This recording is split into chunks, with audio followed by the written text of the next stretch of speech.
Okay, good afternoon, everyone. Good afternoon.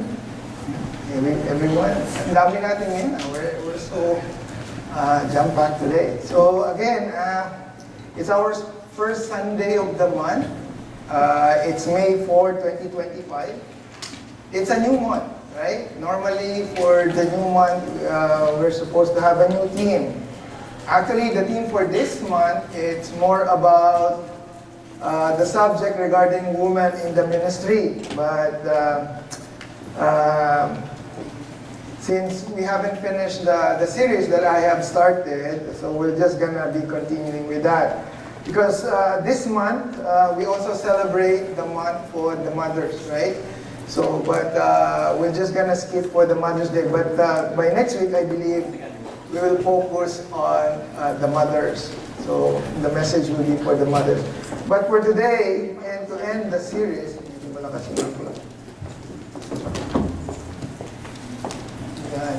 hello? Good. But for today, and to end the series we started, I'll be continuing our study in the book of Revelation. Right? So, who among you are here last time for the past 4 parts? So yung iba, probably some of you are catching up with our series. Actually, this is already the 5th installment. And this will be the last installment on this lesson regarding the 7 churches in the book of Revelation. Since we already covered the 6 letters for the 7 churches, and today we'll just be focusing on the last letter addressed to the last church, which is the Church of Laodicea. I remember we started this series several months ago. I think it was January when we first introduced this series. We covered the introduction and the initial 2 churches in the month of January. And then we follow it up with part 2, part 3, and part 4, and on the succeeding Sundays. And today, hopefully, we will end it up. Okay? So we will finish the series. Again, as a constant reminder, the goal is there. To list down, learn, and understand some of the lesson principle on how we could strengthen the church.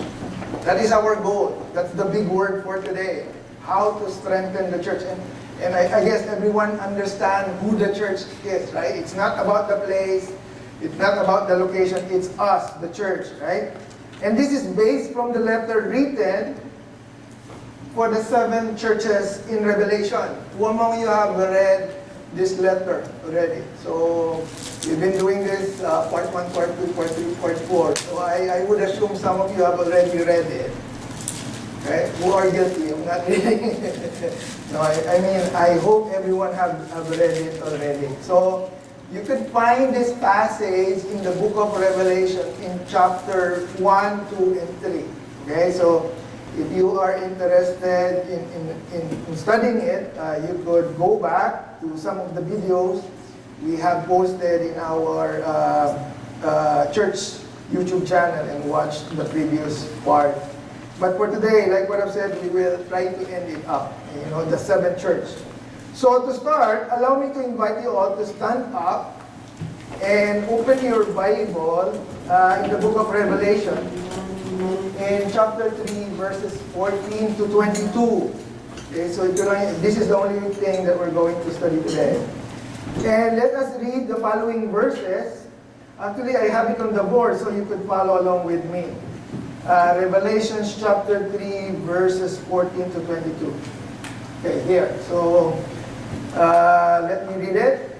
To the angels of the church in Laodicea, write, the Amen, the faithful and the true witness, the origin of the creation of God, says this. I know your deeds, that you are neither cold nor hot. I wish that you were cold or hot. So because you are lukewarm and neither hot nor cold, I will vomit you out of my mouth. Because you say, I am rich and have become wealthy and have no need of anything. And you do not know that you are rich, miserable, poor, blind, and naked. I advise you to buy from me gold refined by fire, so that you may become rich, and white garments, so that you may clothe yourself, and shame of your nakedness will not be revealed. And eye salve to apply to your eyes, so that you may see. Those whom I love, I rebuke and discipline. Therefore, be zealous and repent. Behold, I stand at the door and knock. If anyone hears my voice and opens the door, I will come into him and will dine with him, and he with me. The one who overcomes, I will grant to him to sit with me on my throne, as I also overcome and sat with my Father on his throne. The one who has an ear, let him hear what the Spirit says to the churches. So may the Lord add blessing to the reading of His Word. Let's remain standing and let us open this time first to the Lord in a word of prayer. So let's come to the Lord.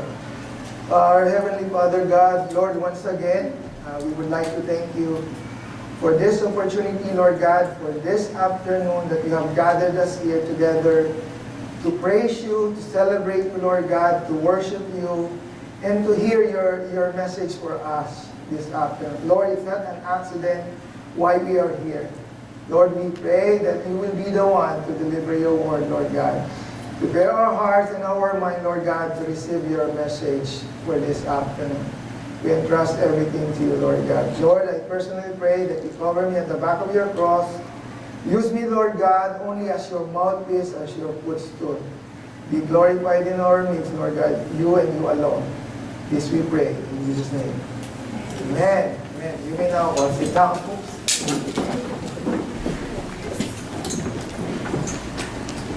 Okay.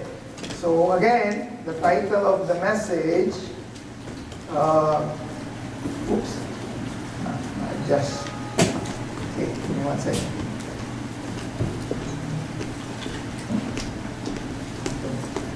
Here. Again, the title of the message, it's unveiling the relevance of Revelation. This is already part 5. And these are lessons from the 7 churches in the book of Revelation. Again, you could find the passage in chapter 1, 2, and 3. But for today, we're only going to cover chapter 3, the last one. Okay, so, wait,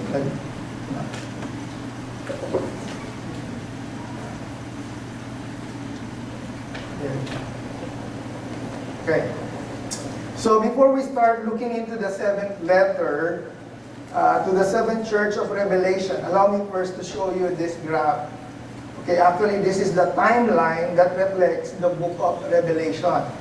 Okay, I think I've shown this last time, but I want you to see it again because this basically tells us or reflects the period where the writing and the prophecy of the book of Revelation will be revealed or take place. Actually, this will remind us as well where we stand as a church right now. Here, the church age. This is where we are at the current situation. So, the book of Revelation starts from chapter 1 up to chapter 22, as you could see it on the board, right? But the topic or the subject that we're only going to discuss is on chapter 3, which is the part of the church age. Okay, so basically this also tells us that the church age also began during the time when the Lord Jesus Christ ascended to heaven, right? And basically hands down the baton of ministry to the church. So when the Lord ascended to heaven, He passed the responsibility to the church to continue with the ministry. Everything actually is accounted in the book of Acts if you're going to read it, right? The early church stage. Actually, this is also the birth of the New Testament church. So prior to this period, there is no New Testament church. Most of the things that is happening prior to this are all temples. Remember? The church were only introduced during the New Testament. Remember what the Lord Jesus Christ said? I will build my church. Meaning, so the church is only introduced during that time after he ascended to heaven, right? But of course, there is already worshiping, or there's also worship during the Old Testament. So, we are the church. We represent Christ in the world, right? We are His ambassador. We are now living in the church age, the period between Jesus' ascension and before Jesus raptures the church, before the Lord comes back. So since the Lord is not yet coming back, so we are still in this church age. Okay, so we are at that period. All of us, from the time that the Lord ascended, and even up to now, we're still waiting for the rapture. So we are still considered inside the church age. Which also means Revelation 6. Okay, so from Revelation 6 up to Revelation 22, that basically tells us that it's still not happening. It's still a prophecy, meaning to say things to happen in the future. Okay, so when you read the book of Revelation, so from chapter 6 up to chapter 22, those are the things that will take place later on. Okay, so but like what I've said, chapter 1, 2, and 3, this is the church age. This is the current period we are in. This is where we stand, right? Representing chapter 1, 2, and 3, which is also what we are studying. And in chapter 1, 2, and 3, this is where Jesus dictates a letter to Apostle John, the writer of the book of Revelation, the letter addressed to the 7 churches. So this letter that was accounted by Apostle John, written in chapter 2 and chapter 3, was provided by the Lord Jesus Christ. He dictates it to Apostle John. So far we have covered the first 6 letters addressed to the first 6 churches. And actually it took us about almost 5 months because it's already May, right? So chapter 1, part 1, part 2, part 3, up to part 5, right? So it took us. So now we are on the last church.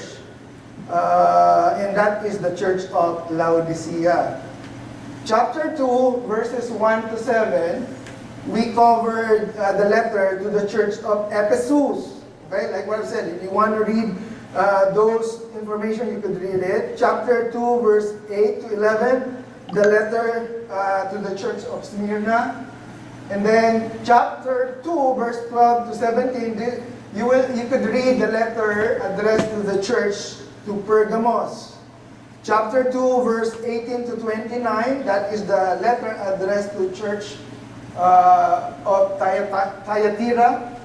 And then when we jump to chapter 3, verse 1 to 6, this is what we studied before last few Sunday, the church of Sardis, Revelation 3, verses 1 to 6. And then the 6th church, which is also in chapter 3, verse 7 to 13, is the church of Philadelphia. And today, here, church of Laodicea. So this is the only church that we're going to study today. So I'm just simply giving you some wrap up of what we have already covered. So we'll try to end with the letter to the church of Laodicea, the lukewarm church, the church of Laodicea. There you go. This is the one that we read a while ago, right? So first, I'd like us to talk about the place. Before we jump into the passage, let's describe first what can we see in this church during that time, okay? What can be said about this city, right? This city, the city of Laodicea. Those are the seven churches. We're focusing on Laodicea, about the city, okay? To the angel of the church in Laodicea. So what can we see here? Well, number one, according to some scholars, Laodicea was an important and wealthy city with a significant Jewish population. Yun yung more people populating this place are Jews. They are also prosperous, or they are rich. Okay, they are a rich city. In fact, Laodicea was too rich to accept help from everyone. They don't want to accept help from somebody else or from other cities. There was an incident after an earthquake that devastated the region in AD 60. Laodicea refused the help of the imperial government to rebuild the city. And they were successfully relying only on their own resources. They didn't need outside help, and they didn't ask for it, and they didn't even want it. So they feel that they are, self-sufficient. In Tagalog, ayaw nilang mag-receive ng tulong ng iba. Okay? Probably you would ask me, Pastor Rodel, what's the significance? Later, you will see. Number two things to know about this city is that they are popular. Laodicea was also noted as a commercial center, and some of its goods were exported all over the world during that time. It is frequently noted that Laodicea prided itself on three things: financial wealth, extensive textile industry, yung clothing or textile, and lastly, the popular eye ointment. They called it eye salve. Did I pronounce it right? Eye salve? Eye salve or eye salve? Eye salve. Okay, eye salve. So, three things that they were popular, right? So, financial wealth, textile, and eye salve or eye ointment. Mas madaling pronounce. Which was exported all over the world during that time. Okay, so they are rich. They are rich city. Actually, I have some photos here that you can see. I don't know if you could see that. But that is popular to them. Though this is their problem, pagan worship and idolatry was common in that city. It was the center for Caesar worship and worship of the healing god Asclepius. I don't know if I pronounce it right, but that is how the name is spelled, Asclepius. Okay, there was a famous temple of Asclepius in Laodicea with many famous medical schools connected to it. Okay, so that guy, I don't know if I have, no, I don't have, there you go. This guy, meron pala akong point. So this guy is the god Asclepius. Asclepius, right? Asclepius, yeah, this is the god Asclepius. He is famous for healing, the god of healing. But again, this is pagan, okay? This is pagan god. So see, these are some of the, painting ba tawag niya, or some carpentry or sculpture showing that their pagan god is healing. So this is Laodicea. This is the modern Turkey now, but this is some remnants of what was before. And this is like a sculpture showing that this person is putting an eye salve on the eye of this patient. So I just saw that in the internet. I said, oh, you know what? It's probably a good thing to show. Okay, so what I'm telling here is that they are popular in pagan worship, and they have this healing of God Asclepius. Okay, and again, these are just some known facts about the city. The big problem about Laodicea is that they are weak and compromising. They have a poor water supply that made Laodicea vulnerable to attack through siege.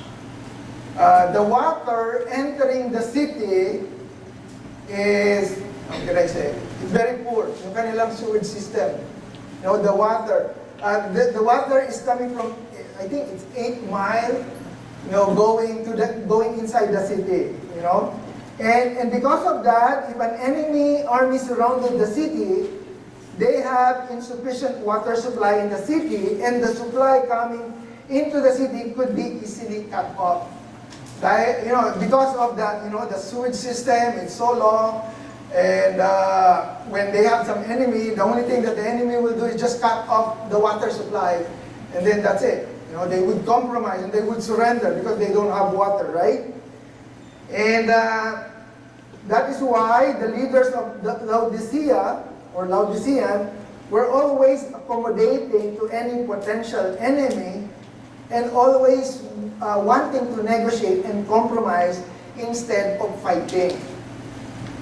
They easily compromise because they can easily lose battle because of their resources in terms of water.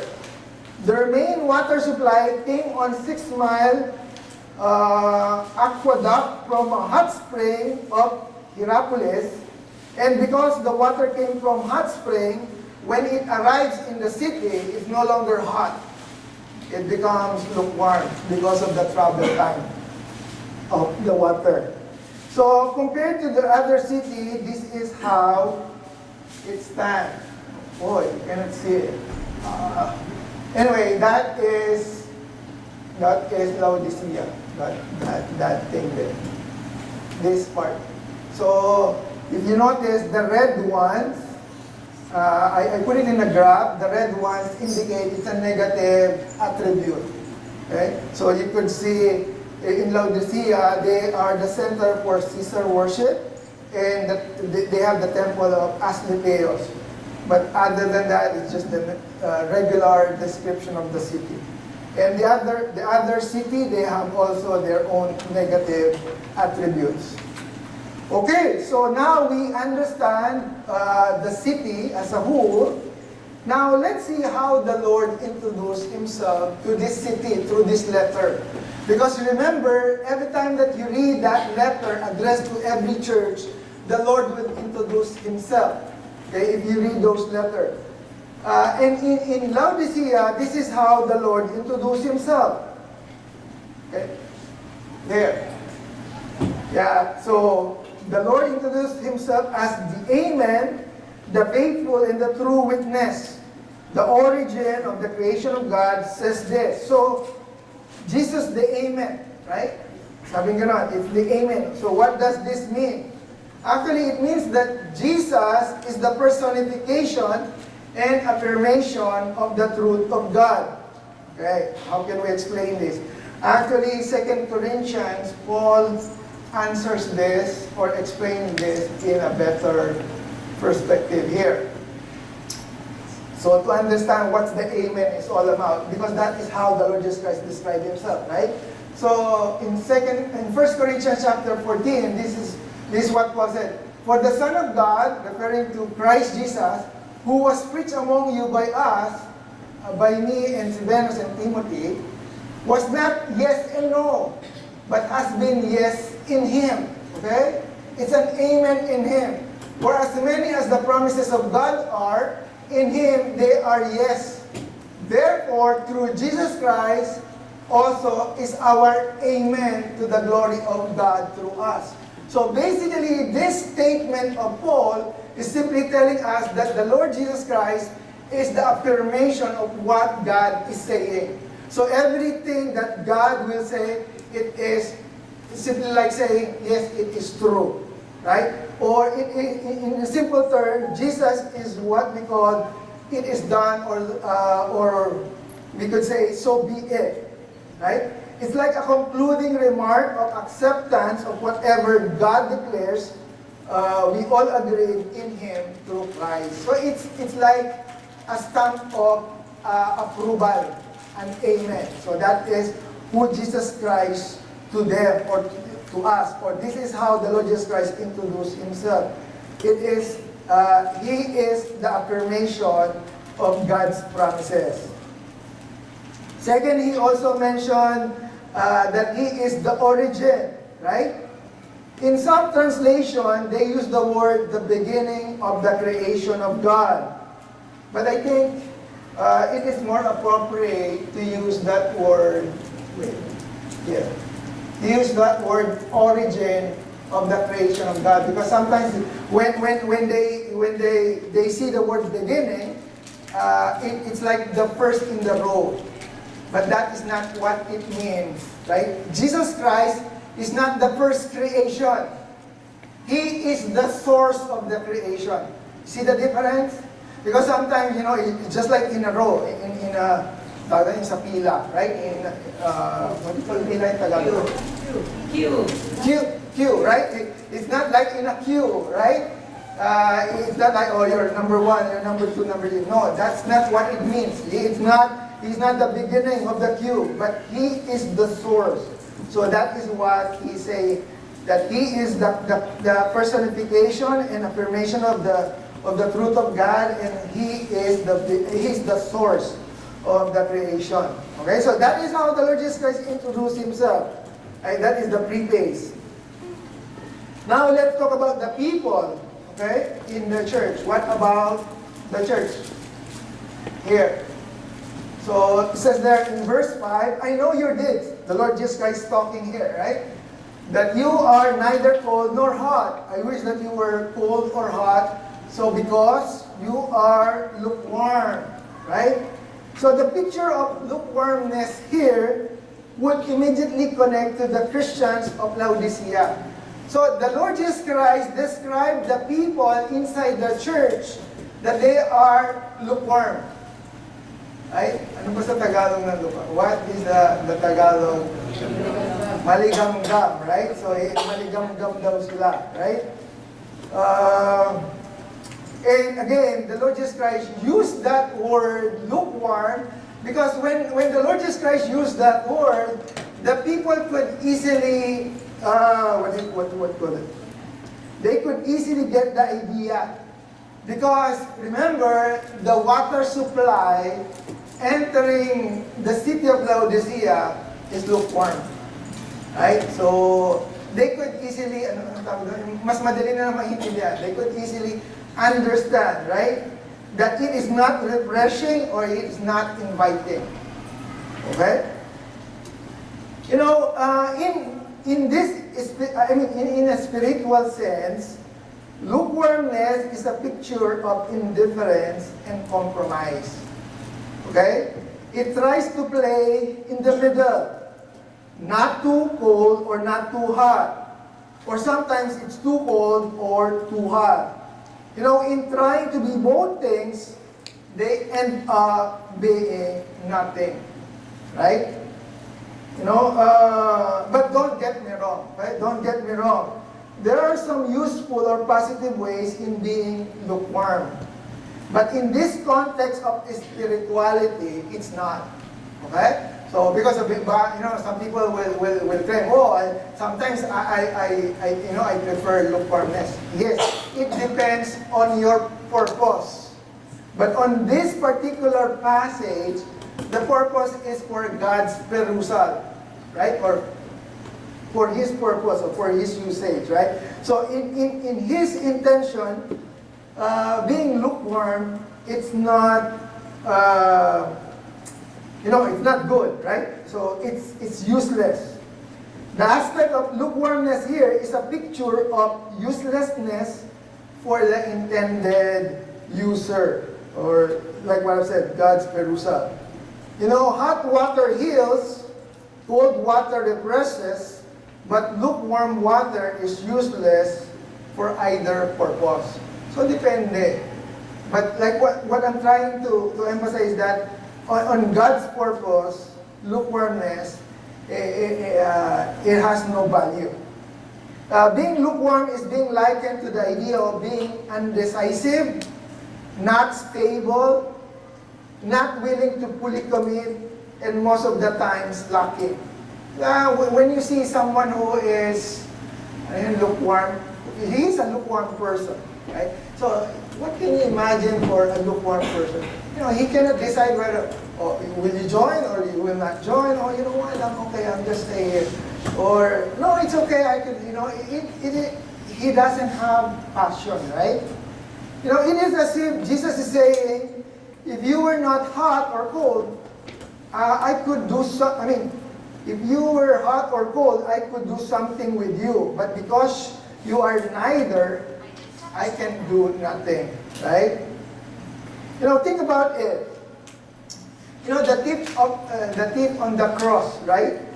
The thief on the cross, he was called towards Jesus, right? And he clearly saw his need. John was hot towards Jesus and he enjoyed the relationship. But Judas was a lukewarm person, following Jesus enough to be considered a disciple, yet not giving his heart over to Jesus in fullness. Right? Totoo nga naman, right? It's true. The thief on the cross, he never met Jesus. His relationship to him is too cold, but he see his need.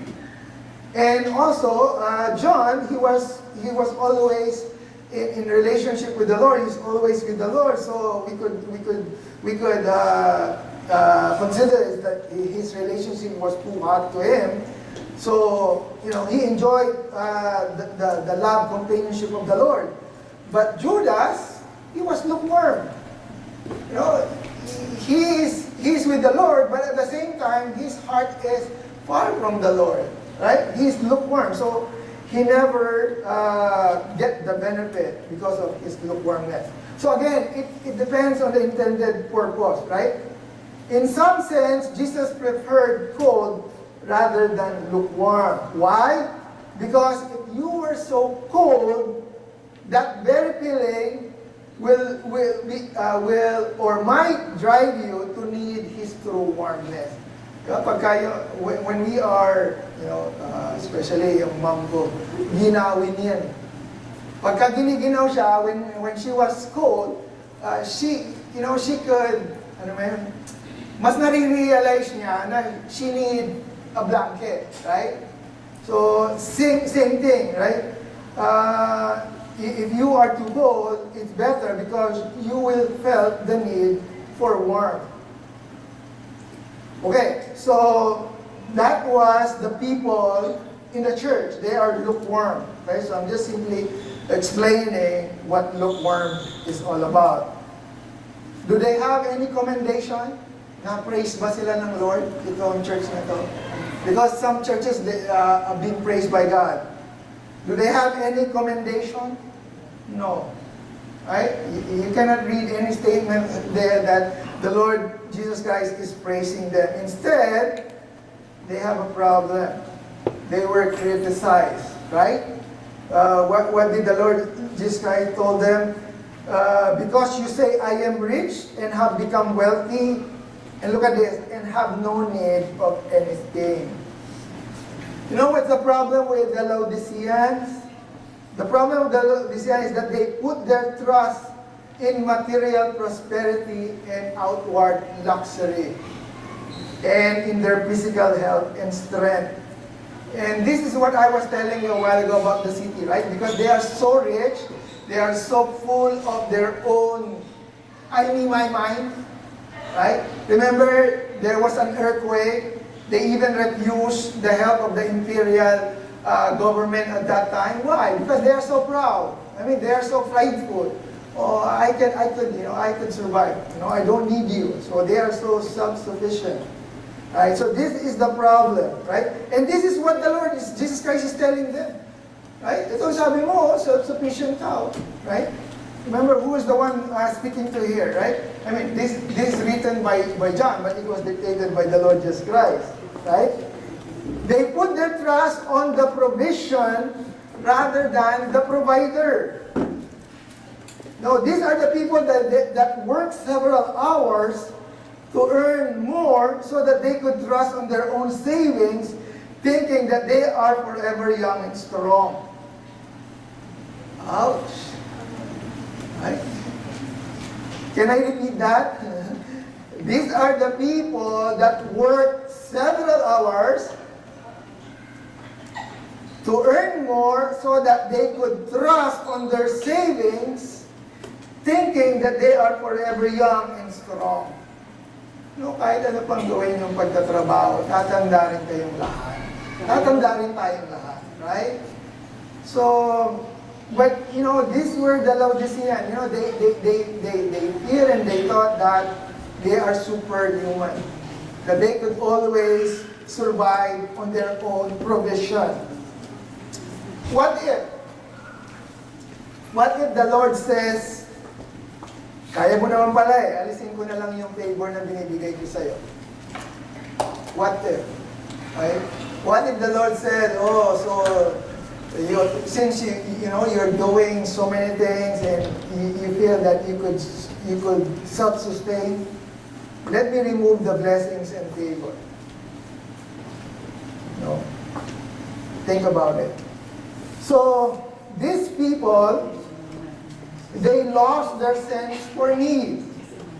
And they started to feel for self-sufficiency. Nawala, they lost the sense for need. Like what I've said, they always have that mentality of, I need my mind.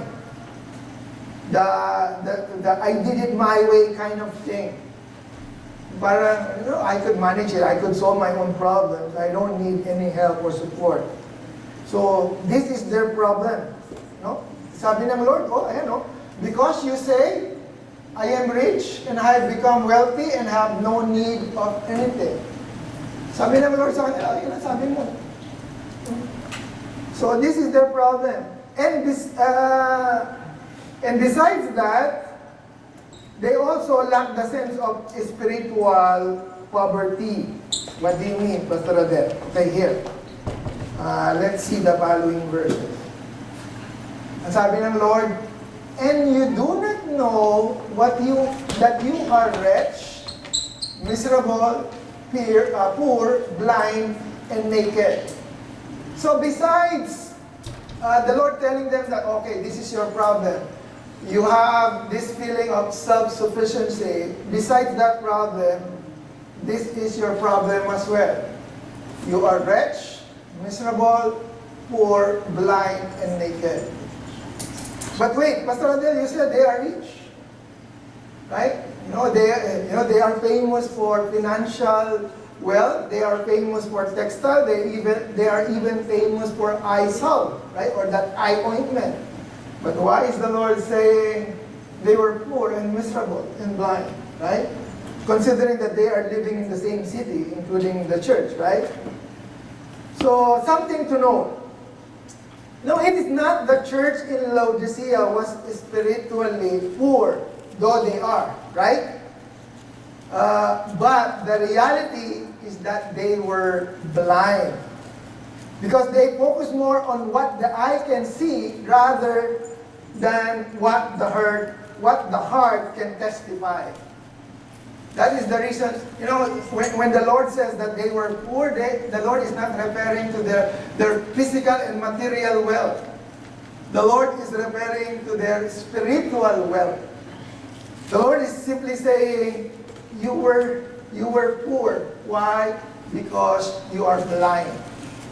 It is not that they are poor spiritually, because they are, but more importantly, they are spiritually blind. If we look closely on the contrast, we could see that, look at how the Laodicean claims, right? The Laodicean claims that they are rich, wealthy, and have nothing. Because you say, referring to them, the Laodicean, right? What does the Laodicean say? I am rich, and I become wealthy, and I know I don't need anything. So this is how they assess themselves. Sabi ng mga Laodiceans, no, I'm okay. I'm rich, I'm wealthy, I can supply my needs. But how did the Lord Jesus Christ see them? The Lord Jesus Christ see, no, you are rich, you are miserable, you are poor, you are blind, and you are naked. See the way the people assess themselves and how the Lord assessed them, right? What Jesus saw in them was more important than how they saw themselves. Because sometimes when we look at ourselves, it's very deceiving. Mapandaraya ba yung tawag doon? Yeah, mapandaraya yung sarili na, sometimes you will say, okay naman ako eh. Matipuno naman ako, pero miski hindi. Di ba? O, may itsura naman ako, miski hindi. Di ba? So, sometimes it's like that. You know, we could easily deceive ourselves. And that is why, you know, it is important to look on the focus of the Lord rather than on the focus of ourselves. Right? Look at this. The church in Smyrna, the other church, thought they were poor. But what did the Lord say to them? You are rich. Remember the church of Smyrna? Ang sabi ng mga Smyrnian people or the Smyrnian church, oh, we are poor, right? But the Lord said, no, you are rich. But here, the Laodiceans, they were saying, oh, we are rich. But the Lord is saying, you are poor. In fact, you are blind, you are wretched, right? And like what I said, and that is why it is important that we always ask in prayer, listen to this, that the Lord will tell us and show us the reality of our situation. Right? Lord, you know, tell me, you know, how is my situation? Right? Question now, what are the practical signs of lukewarmness? Ano ba yung mga sign? Or what are the signs that we are beginning to fall for it? Nagiging lukewarm na pala. Okay? So look at the person beside you and let's see. And let's try to evaluate. Number one, when everything is done in a half-hearted, listless, dead and alive way, it is as if that it doesn't matter whether it was done or not. That is a sign. Yung parang, oh, it's okay. Pwede na yan. Right? You know, these are the type of people who's doing it just for the sake of doing it. Right? No zeal, no eagerness, no passion, no enthusiasm. Parang you're just simply doing it for the purpose of, okay, so that you can just simply carry it on. Right? So, another thing. Sometimes they are the people who settle for less. There is no pursuit of excellence. They are the people who we frequently hear says, okay na yan. Diba? Ganyan talaga yan. When you hear that to those people that, oh, that is okay, or that is enough already, or that is the way it used to be, parang there is a sense of surrender that, you know, that they cannot pursue more, right? So it's just like settling for less, right?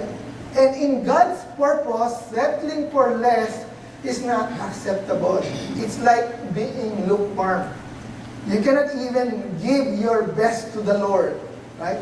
Oh, okay na yung practice na yan. Pag-practice na tayo eh. So that's why I'm so blessed with our praise and worship team because they're really doing their best, you know, for the Lord. What else? What are the signs, the practical signs of falling into lukewarmness? Listen to this. Like what I said, try to assess yourself or the person beside you. When we started to sound critical, when we began sounding like a critical person, not recognizing that the Lord is everywhere, talking less about Him and caring more about the opinion of the world than God. When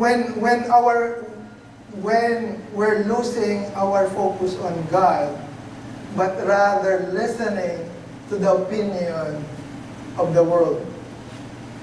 That is the beginning or the fall to lukewarmness. What else? When we lost interest or no interest in God's Word and His ministry. Right? Check yourself. Do I attend Bible study? Am I eager to attend Bible study? Or am I eager to read my Bible every day? Am I eager to pray? Or am I, passionate with my quiet time to the Lord? If your answer is yes, then you're still hot. But if you're beginning to feel, oh, that's okay, I missed today, maybe tomorrow I will catch up, then, being lukewarm, listen to this, it doesn't happen overnight. Right? It doesn't happen overnight. It's a process, dahan-dahan yan. You cannot say, oh, I'm lukewarm today. Or, unless, you never become hot to the Lord, right? So remember the first time when you came to know the Lord, you were so hot, right?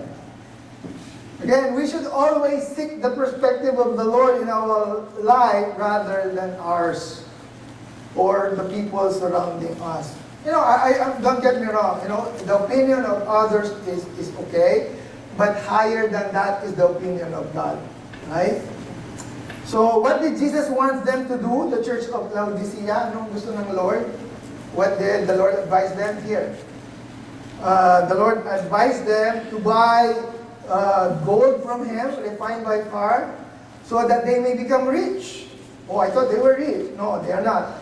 And white garments, so that they may clothe themselves. Oh, I thought they are popular with textile. Why do they need white garments, right? And shame on your nakedness will not be revealed. And eye salve to apply on your eye, so that you may see. Don't you notice the choice of words that the Lord is using here are common words familiar to these people, right? That is the reason why I gave you the background that this is popular to them, right? Because as you can see, the Lord is using all those words to them, right? Garment, because they are in a textile industry. Eye salve, right? Or eye ointment, because they export these things, right? And now gold and refined by fire, because they thought they were rich. The change in Laodicean had to begin with understanding or assessment of their spiritual poverty. And again, this is to assess, to evaluate, and to judge oneself. If we will believe that we could meet the need for wealth, clothing, or sight for ourselves, if we think that we could self-sustain ourselves for everything, then we cannot receive those things from the Lord. Kasi kaya mo naman right? We must seek these things from Jesus instead of relying from ourselves. Look at what the Lord did mention for them. What are those things? Number one, refined gold, which represent true richness from the Lord, right? Does this mean God wants them to sell, or does this mean that God wants them to buy physical gold to offer Him? No. But basically, the Lord is urging them to ask Him to increase and get the chance to prove their faith refined by test and trial. What do you mean, Pastor Rodel? Okay, let me explain this by using this verse. 1 Peter 1:7. Okay, talking about many kinds of trials and suffering for the Lord. It says there, what is the purpose of suffering and trials? It says there, the purpose is to prove that your faith is genuine, even gold, which can be destroyed, is tested by fire, and so your faith, which is more precious than gold, must also be tested so that it may endure. Then you will receive praise, glory, and honor on the day when Jesus Christ is revealed. So basically, what I am trying to say is that what the Lord is asking them is for them to prove their faith. And how? By asking the Lord to provide them faith. And this faith can be tested and refined just like gold, right? Because that is what the Lord said. The Lord is saying, buy me gold refined by fire. So how can I buy that? How can I buy that gold? Here, through trial and testing, right? You could prove your faith, right? And white garment. He mentioned white garment. Actually, it is used to cover their nakedness, right? The Lord uses this word that is so close to their mind, right? He used this word like garment, which is popular in their place, right? Because remember, as I mentioned, they are known for textile industry. And also, I solved to make them understand that they are blind. Okay, so what is the reason? Why is the Lord advising them to do that? What is the reason here in the following verse? Because he said, those whom I love, I rebuke and discipline. Therefore, be zealous and repent. Right? So that was the reason. That was the Lord Jesus Christ's reason for advising them. You know, this is Jesus' expression of His love, His sharp rebuke, represent His personal compassion for the church in Laodicea. Jesus' great love was expressed in His rebuke. Diba? There is a saying, open rebuke is greater than hidden love. Well, huwag nyo naman i-rebuke everyone that you see, right? So, yeah, I mean, you rebuke the person depending on the degree of your relationship. Mamaya, nakasalubong mo lang, i-rebuke mo na agad, diba? So, that's not what it means. It means that it depends on how close you are to that person. Uy, alam mo, ikaw, ang dumi-dumi ng bunganga mo, diba? Parang hindi agad maganda. But it depended, right? So, it depends on how you know that person. Jesus commanded them to make a decision to repent and to continue in zeal. And what is the promise? Here. This is the promise. If anyone hears my voice and opens the door, I will come into him and he will dine with him and he with me. Wow. You know, the Lord Jesus Christ gave us this great invitation. Right? It's an invitation. Okay? Again, it's an invitation. Okay? He knocked at their door, asking entry to come and dine with them. You know, in the sense of sharing warm, intimate time, it only happens as we respond to His knock. But the promise is made to all. Sabi doon, if everyone, okay? Or if anyone. So the invitation is to anyone, right? But the promise is only given to those who will respond. So we better always listen to His voice, right? Sabi doon, if anyone hears my voice. Question, are you hearing the voice of God? Right? Are we attentive to the call of the Lord Jesus Christ? And that is really important. We have to always be attentive, and we always have to clean our ears so that we could focus on hearing the Word of God. Okay? Question, where do we focus our listening ear? Diba? Sa atin, marites, diba? Mas marami pa. You know, some of us, they know more about their neighbor rather than the Lord. Right? And the problem sometimes you cannot even share because the only thing that you could share is your neighbor's story. Right? Mas marami pa yung story ng neighbor mo, right? So, we have to focus our ears to the Lord. You know, sadly, Jesus stood on the outside. You know, things to think about on this statement. Konti na lang po. Things to think about. Yeah, isang page na lang. What can we see on this verse? Number 1 says here, Jesus stood outside knocking to get in. What does it mean? So what is that verse telling us? You know, if the church at Philadelphia was the church of the open door, then the Laodicea can be considered as the church of the closed door. Because if it's open, then the Lord will not even knock. Right? The church in Philadelphia was the church as an open door. But the Laodiceans, they are the church of the closed door. The truth is, Jesus could even pass through that door. You know, in a sense, he could slam and open it, right? Or he could just even pass through it, right? Because, you know, he is God, he is omnipotent.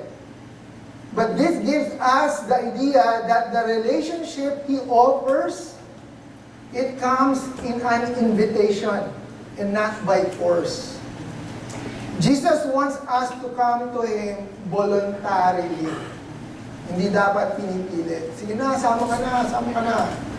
No, that's not the way the Lord is offering His invitation. And another thing that I would like you to recognize or to understand in that verse. Ano sabi ng verse? If anyone hears my voice and opens the door, ano sabi? I will come into him and he will dine with him and he with me. Okay, so what can you see there? It says to me, this is what this verse is telling. Those who open the door for the Lord will never experience lacking.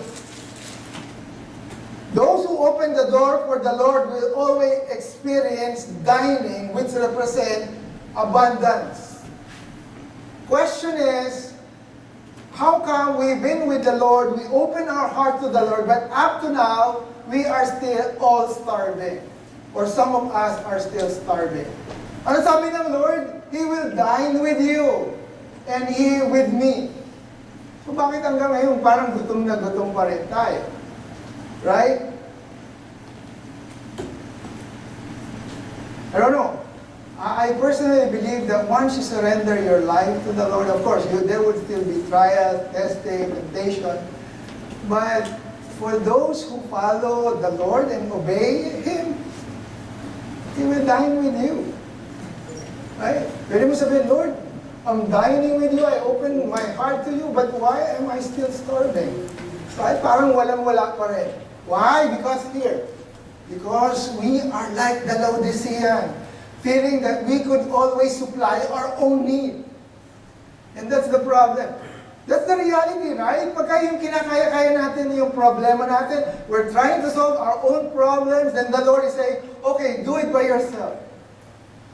Right? But if you open your heart, meaning if you surrender everything to the Lord, then He will take care.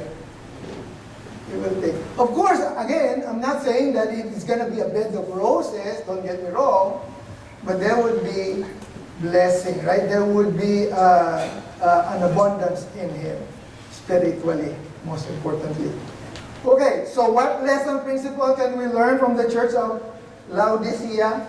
Ano matututunan natin sa kanila? Lesson number 7, because this is the 7th church. Here, keep the flame of faith burning. Right? So we have to keep hindi pwedeng, hindi pwedeng nasa middle ka eh.